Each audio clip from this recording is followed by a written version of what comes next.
नमस्कार दोस्तों। सुग्रीव कहते हैं, प्रभु मैं राजा बनने के योग्य नहीं हूँ, क्योंकि मैंने अपने ही भाई को मार डाला है। मेरी आत्मा राजा बनने के विचार को स्वीकार नहीं करती। प्रभु मैं बहुत बड़ा पापी हूँ। मित्रों, अगर आपको यह वीडियो पसंद आई तो चैनल को सब्सक्राइब अवश्य कर लेना। तो वीडियो में आगे बढ़ते हैं। हनुमान भगवान राम से कहते हैं, प्रभु राजा सुग्रीव इस समय बहुत दुख में हैं। कृपया उन्हें सांत्वना दें ताकि वे किष्किंधा के राज्य की जिम्मेदारी संभाल सके। राम कहते हैं, क्यों मेरे मित्र? सुग्रीव जवाब देते हैं, प्रभु आपने ही भाई को मारने के बाद राजा बनना मेरी आत्मा को स्वीकार नहीं है। मैं बहुत बड़ा पापी हूँ। मैं राजा बनने के योग्य नहीं हूँ। प्रभु मैंने सब को त्याग कर वन में जाने का मन बना लिया है। मैं अपने पाप का प्रायश्चित करना चाहता हूँ। राम कहते हैं, मेरे मित्र तुम जो कुछ कह रहे हो वह बिल्कुल उचित है। इससे पता चलता है कि तुम्हारा हृदय एक महान व्यक्ति का है। यदि तुम ऐसा ना करते तो हम सोचते कि क्रोध और प्रतिशोध ने तुम्हारे भीतर की सारी कोमल भावनाओं को जला दिया है। तब हमें डर लगता कि सत्ता प्राप्त करने के बाद तुम अमानवीय कृत्य कर सकते हो। परंतु अब हमें विश्वास है कि तुम्हारे भीतर इतने वर्षों से जो प्रतिशोध की आग जल रही थी वह तुम्हारे भाई की मृत्यु के साथ ही बुझ गई है और तुम्हारी कोमल भावनाएं फिर से उभर आई हैं।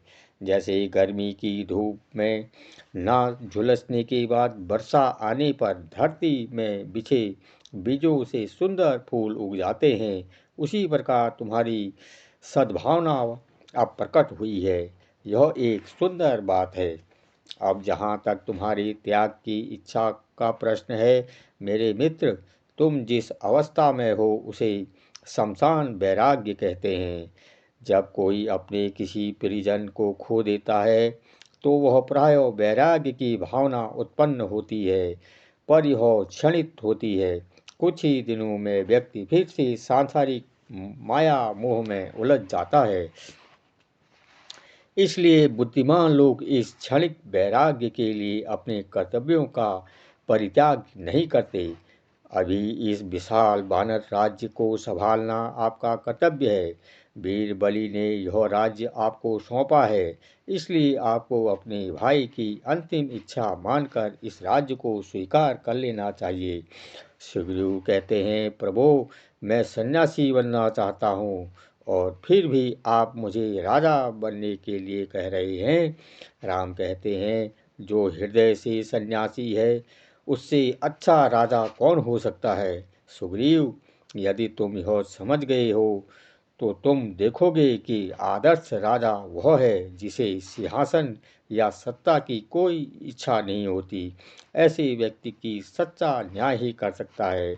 जैसे व्यक्तिगत सुख व वासना से कोई लगाव नहीं होता है, वह ऋषि की तरह हर क्षण लोगों की सेवा में समर्पित रहता है।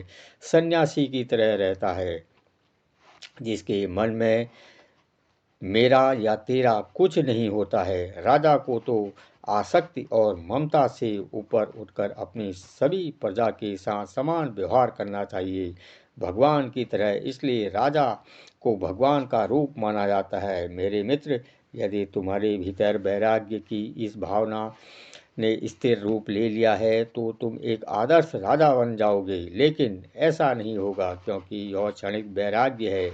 इसलिए अभी के लिए इस राज्य को अपने कर्तव्य समझो, यही हमारी विनम्र प्रार्थना है। राम आगे कहते हैं, हमारी एक और प्रार्थना है। सुग्रीव कहते हैं, आज्ञा दीजिए प्रभु।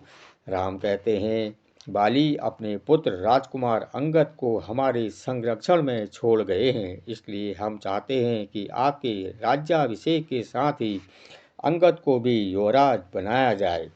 सुग्रीव उत्तर देते हैं, ऐसा ही होगा प्रभु। हनुमान कहते हैं, यह बहुत ही लाभकारी और नेक सुझाव है प्रभु। जामवंत कहते हैं, प्रभु यदि आपकी इच्छा हो तो कृपया आप स्वयं किष्किंधा में आकर राजा सुग्रीव का राज्याभिषेक करें। राम कहते हैं, क्षणराज, मैंने प्रतिज्ञा की है कि मैं 14 वर्ष तक किसी भी नगर या गांव में प्रवेश नहीं करूंगा। इसलिए मेरे भाई लक्ष्मण किष्किंधा जाकर मेरी ओर से सुग्रीव का राज्याभिषेक करेंगे। राम आगे कहते हैं, हनुमान तुम और बाकी लोग राज्याभिषेक की तैयारी शुरू करो। तो दोस्तों, आज का वीडियो अब तक आपको कैसा लगा? अगर थोड़ा सा भी अच्छा लगा हो तो चैनल को सब्सक्राइब करें, साथ ही वीडियो को लाइक और शेयर करें। देखने के लिए हमारा वीडियो धन्यवाद। धन्यवाद। जय हिंद।